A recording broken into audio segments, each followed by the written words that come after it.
Hoje, mais um episódio do nosso podcast Cura pela Consciência. Eu sou Richard Lloyd Jones.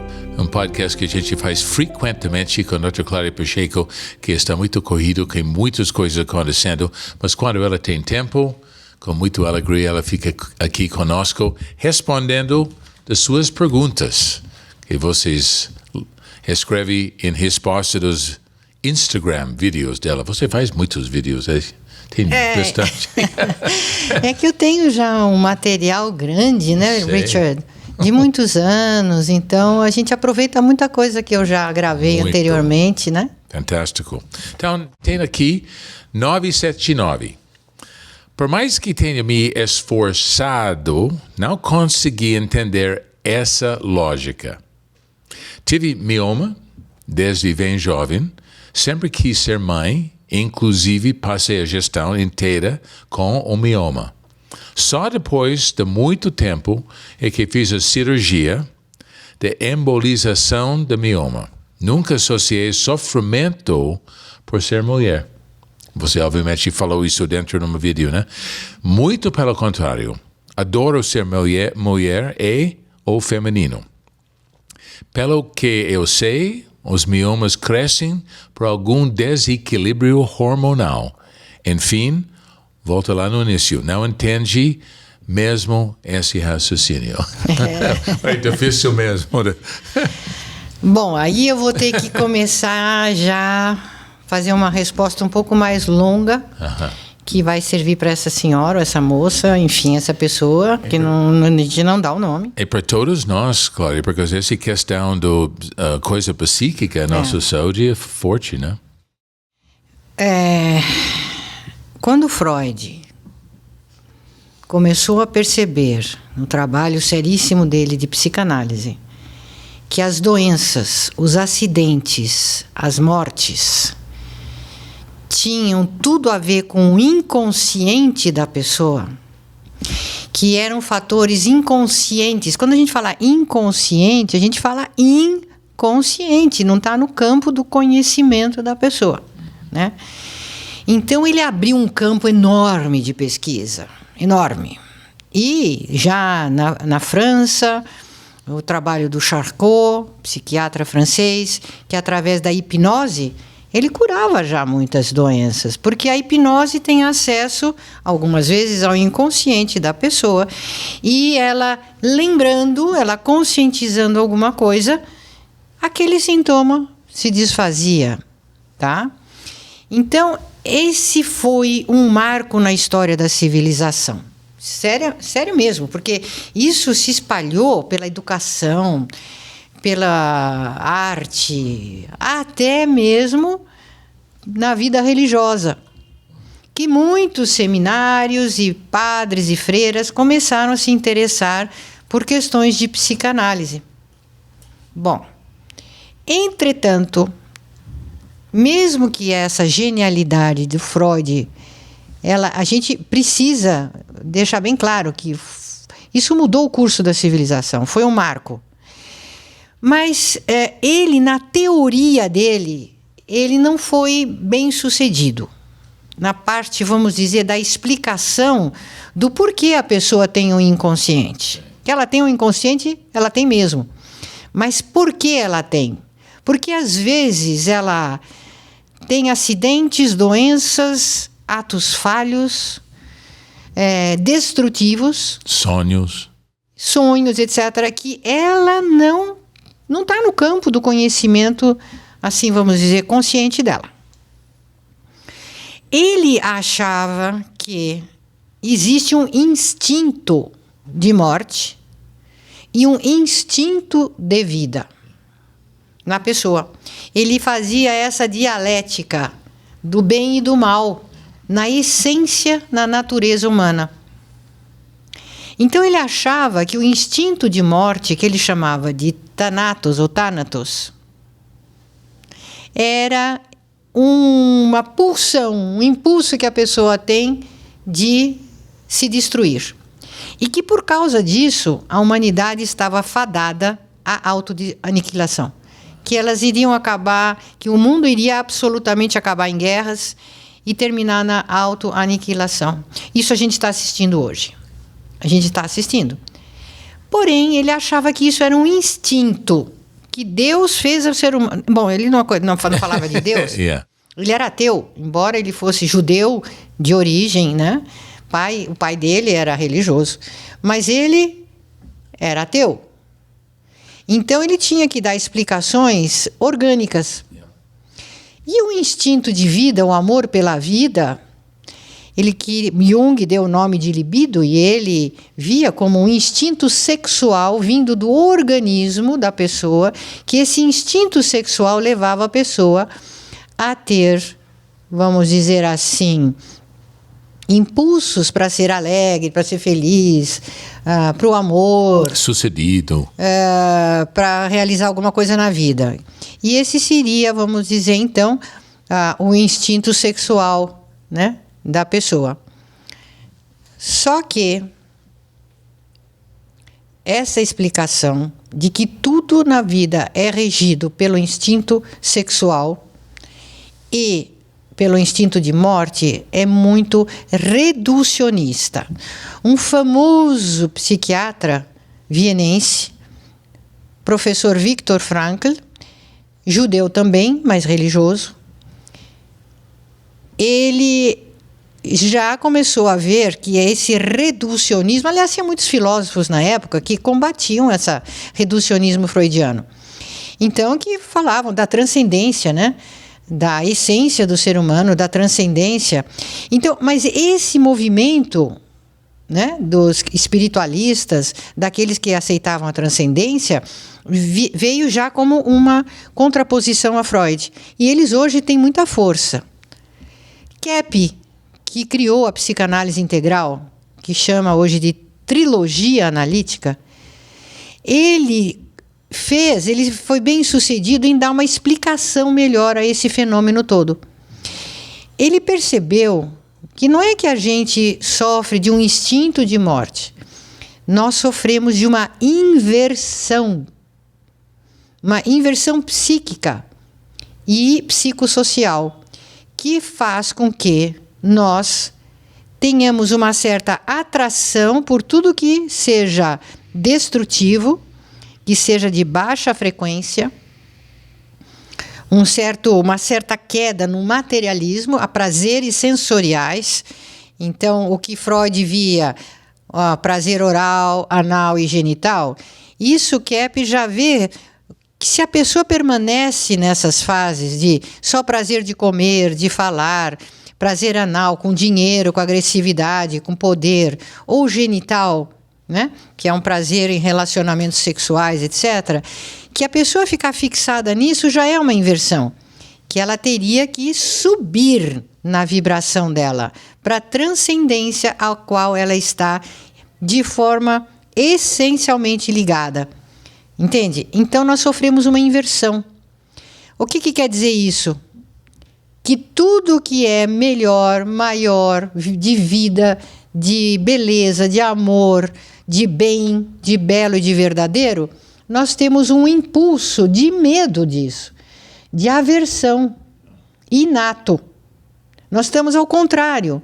A gente se atrai pelo mal e rejeita o bem. E o que isso é? É aquilo que no cristianismo ficou claro, com os ensinamentos de Cristo, que havia um certo pecado original, uma queda lá no passado da humanidade. E esse pecado original, essa queda, seria então a razão dos nossos infortúnios.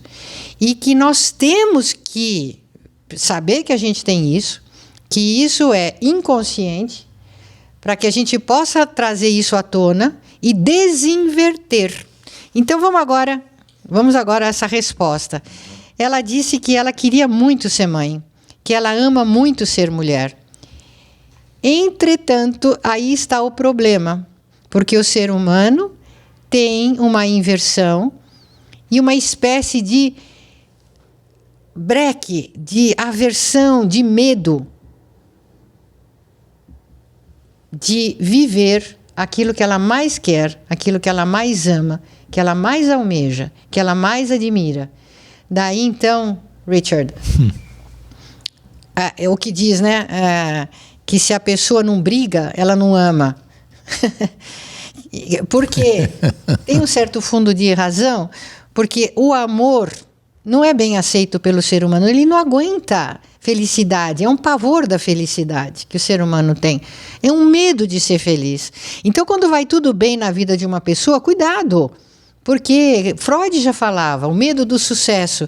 A pessoa dedica a vida toda dela a chegar a uma certa posição. Quando ela chega naquela posição, ela faz alguma coisa de fundo inconsciente que causa a queda dela, o fracasso. Famoso isso. Famoso. Acontece. Isso é inversão. A pessoa não aguenta, Richard. Ela não aguenta amar intensamente. Ela não aguenta ser amado, pior ainda ser amado. Ela briga com a pessoa que gosta dela. Se a pessoa é um inimigo ou se está distante, não tem tanto problema. Mas se é alguém próximo, que tem relações afetivas, aí que começa o problema. Porque o ser humano tem, sim, pavor de amar, pavor de ser amado, pavor da felicidade e pavor até do ser divino. Depois a gente entra nesse assunto do pavor ao ser divino. Mas isso que ela está falando faz todo sentido. É o que ela mais queria, o que ela mais almejava, é o que ela se sabotava. Inconscientemente. Inconscientemente. Brilhante. Well, a gente pode ver isso em nossas vidas, né? A gente tem dificuldades de realizar, de ficar dedicado com alguma coisa, disciplinado. A gente tem muito as coisas que levam nós fora do que está mais importante. Por exemplo, vou te dar um exemplo bem recente. Eu tenho uma cliente, ela é sueca. Ela mora no Brasil. E ela agora ia visitar a família dela, depois de algum tempo. Ela estava muito contente com a viagem, feliz da vida. Então, o que ela fez? Inconscientemente, ela encontrou alguns amigos, estava contando da viagem, etc. Lá, feliz da vida, saiu, caiu na calçada, quebrou, bateu o rosto. Só não quebrou mais porque acho que os anjos ajudaram. Mas ela se feriu. Então, quando ela trouxe o assunto na análise, ficou claro que aquela atitude dela de se machucar, podia ter prestado mais atenção ali na... Não, a calçada não era boa. Então, o que isso é no seu interior? O que você estava sentindo e pensando, né? Não estava totalmente radiante porque vai viajar para a Suécia visitar sua família? Estava. Então, não aguentava, não aguentou. E assim, Richard, tem exemplos todos os dias. Milhões. 8 bilhões de pessoas têm esses problemas. E tudo que o ser humano faz que se destrói é por causa da inversão. Uau. Tudo. Incrível, né? Então, você está dizendo que essa mulher, mesmo que ela adora ser mulher feminino, tem ao mesmo tempo essa coisa inconscientizada contra tudo que ela... Contra o quê? Contra ela mesma. Uma Ela... autossabotagem mesmo. Essa é uma coisa para pensar para todos nós, né? Sem todos dúvida, nós. não tem ninguém que se livre disso. Tem aqueles que têm mais consciência desse fenômeno, que vão conscientizando e que vão procurando ter uma conduta mais ligada à transcendência, a valores mais elevados e cuidado com a própria patologia, que a nossa patologia é essa. Cuidado, presta atenção na patologia. Uma regra boa para pensar, se eu estou muito animado, preciso cuidar. Sabe que quando eu era criança, Richard... Ah, meu Deus, cada vez que eu ficava contente, feliz, eu arranjava uma coisa. Oh, meu Deus. Eu caía da rede, quebrava a cabeça, eu ia buscar, subia em cadeira para pegar não sei o que em cima do armário, caía, quebrava braço. Mas eu sempre aprontava alguma coisa quando eu estava muito feliz. E até hoje... eu preciso tomar muito cuidado, porque quando eu estou feliz demais, eu posso aprontar contra mim mesma. Então, eu preciso tomar muito cuidado até hoje. Com todos nós. Então, pergunta 982 diz: o que é esse tão falado Inversão, você falou já sobre isso. Então essa é o que é esse tão falado inversão. Vamos utilizar a resposta dessa outra pessoa para explicar. Exatamente. E outro que muito interessante... E tem muito mais coisa para falar de inversão, hein? Mas vamos lá. 984, a pessoa perguntou sobre o Reel que você fez no Instagram. Meu filho adolescente é agressivo, explosivo, como lidar? Então, ela falou, gostaria de ouvir mais sobre desinversão dos adolescentes. Olha, se há uma coisa que não adianta com o adolescente, primeiro, vir com principalmente hoje em dia, que isso é muito desencorajado na vida social, na psicologia moderna, não adianta vir com muita rigidez, porque isso provoca um contra do adolescente. Automaticamente fica na fúria. Antigamente, os adolescentes ficavam com raiva, mas eles eram educados para se conter. Então, a educação ficava ali, senão muitas vezes apanhavam, ficava de castigo, mas não era o melhor isso. Isso não é bom. Também não é bom deixar a criança o adolescente fazer o que ele quiser. Então, existe um treinamento para os pais que precisam aprender melhor como lidar com isso. Nós temos, inclusive, cursos para pais, porque o adolescente ele já tem a tal da inversão. E essa inversão começa a ficar muito alimentada pelo ambiente social nessa época. Tudo que é ruim é valorizado pelos grupos, pela internet, pelos vídeos, pelos amiguinhos. Então, tudo que é pior é valorizado. E ele quer ser igual, ele quer pertencer, né? Ele quer fazer parte de uma turma, de ser igual aos amigos. Então, isso é muito difícil. Está sendo muito difícil educar um filho hoje em dia. E então, o que acontece? Os pais precisam fazer um treinamento para conseguir a interiorização dos adolescentes. E é possível fazer isso. É um processo de educação terapêutica que os pais fazem com os filhos. Muitas vezes até usando uma técnica psicoterápica mesmo, de interiorização, na conversa, associação de ideias. Porque um adolescente, ele já tem como chegar no interior dele, no inconsciente dele. Vamos supor. Então está conversando com o filho, e o filho fala que ele quer... ele tem lá uma prática muito destrutiva no celular dele. Então, seria interessante que os pais conversassem com os filhos e pedissem por associação de ideias. Por quê? Porque embora nós tenhamos esse inconsciente invertido, nós temos ligação com o transconsciente, que é vamos dizer, são os transtipos, como o Kepp fala, transconsciente e transtipos. É a nossa consciência. É como assim, nós estamos ligados pela consciência ao Espírito Santo todo o tempo. Então, nós sabemos o que é certo. Se nós estamos invertidos, sim, mas nós sabemos também o que é certo. Então, por que nós agimos contra o que a gente sabe que é certo? E é isso que é preciso a gente ver. Então, vamos dizer assim, tem uma prática com o celular. A que você associa? O que você associa esse joguinho de celular? Com calma, né? Não pode brigar, precisa ter uma certa abertura para falar com o adolescente. A que você associa? O que você acha que isso é? Isso é bom? Isso é uma coisa construtiva? O que você pensa? Sinceramente. E muitos adolescentes ainda são sinceros. E eles vão ver, por eles, do interior deles, puxar esse transtipo. Puxar do interior deles a consciência deles. Porque eles têm. E já ir espiritualizando o adolescente. Não com prática. Você tem que ir na igreja, você tem que ir na missa, você tem que ir não sei o quê. Não. O interior nosso, Richard, a consciência que nós temos é o Espírito Santo no nosso interior. Já pensou o que é isso? Tão brilhante. Isso é uma coisa de tanta importância. Tão bonito isso. Então, quando a gente briga com a nossa consciência, a gente está brigando com Deus. E os adolescentes podem perceber isso, porque eles têm ainda fresco essa espiritualidade neles. Não se corromperam tanto.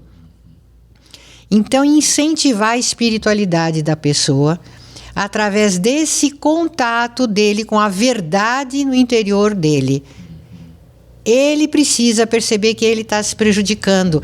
Não é fácil, mas é um caminho brilhante de conseguir levar os adolescentes a eles próprios perceberem essa inversão que eles vivem. Eles têm como perceber, desde que os adultos vão ajudando a fazer isso. A gente tem treinamento, né, para pais e professores para fazer isso. Esse mãe e pai consegue fazer esse diálogo ao invés de censurar ou ordenar, né, faz alguma coisa, faz essa conscientização. A pessoa pode perceber para ele, adolescente para ele, não mãe e pai falando. Isso. Ele por ele mesmo. Ele por ele mesmo. Isso não garante que ele vai escolher o melhor, porque tem o livre-arbítrio. Obviamente. Tem o livre-arbítrio. Mas as chances dele escolher o melhor para ele vão ser bem maiores. E aí ele não vai estar obedecendo o papai, mamãe, o padre, o pastor, a vovó. Não, ele vai estar obedecendo a consciência dele, a lucidez que um adolescente tem dentro dele. Eu me lembro um aluno uma vez que estava fumando, né? Eu disse, mas por que você fala? Por que você fuma? Né? Ele disse, não tira meu prazer, na primeira coisa. Depois, não, tudo bem, mas você sabe que está muito ruim. Então, ele vem da aula semana depois, e disse, Richard, eu não consegui tirar sua voz da minha cabeça. Porque você está fumando. E eu disse, mas essa não é a minha voz. Essa é a sua consciência. Você está lutando com a consciência que você tem agora sobre essa destrutividade de você. Não é minha. Olha, Richard, eu acho fantástico o trabalho que vocês, professores da Milênio, que é a nossa, vamos dizer, o nosso Instituto de Línguas, de ensino de línguas da faculdade, é terapêutico. O que vocês fazem com jovens é uma coisa tão linda. Se você tem problema aí com seus adolescentes, inscreve eles a aprender línguas da Milênio, porque os professores são treinados para fazer isso. A gente isso. gosta de adolescente. Eu gosto, amo adolescente. São lindos. São fantástico, lindos os adolescentes. Energético e idealista. E sabe o que mais? O que eu tenho, que vejo que vocês conseguem? Que esses adolescentes aprendem com vocês esse método de interiorização, de conscientização e vão corrigir e ajudar os pais. Leva isso para casa. Eles ajudam os pais. Eles começam a ficar terapeuta dos pais. Terapia social. Lindíssimo. É lindo isso. Lindíssimo. Eu não sei como é que é. Olha, gente, o que vocês associam essa inteligência artificial? Espontaneamente. Não fica pensando, raciocinando, nem repete nada que vocês ouviram. Pela intuição. O que vocês associam uma inteligência artificial? Uma máquina, um computador que vai orientar a sua vida. Façam essa associação de ideias. Depois vocês me contam, tá bom? Depois vocês mandam para mim. Qual foi a associação de ideias que vocês tiveram e a gente vai ajudar a interpretar vocês. Super legal. Tem tempo para mais um? Talvez rapidamente. Ok. Well, 985. Qual é o livro mais importante para começar os estudos da trilogia? ABC da trilogia analítica? Com certeza. Eu acho que é o básico, é o ABC da trilogia analítica. Sabe... Tem um cursinho, né, na plataforma. Todos os conceitos explicados bem feito. E tem cursos online sobre esse livro. Em tem português, finlandês, inglês, italiano. Isso. Pode aprender com esse livro, estudando esses temas. 25, 26 capítulos. E tem tudo numa plataforma que você pode estudar, responder perguntas, assistir vídeos. Então tem tudo lá. Boa sugestão. Ok. Muito obrigado. Até a próxima vez. Por hoje é só. Hoje a gente se estendeu, mas as respostas servem para todos. É isso mesmo. Em todos os campos. Obrigado, Cláudia. Obrigado por vocês escutando. Tchau.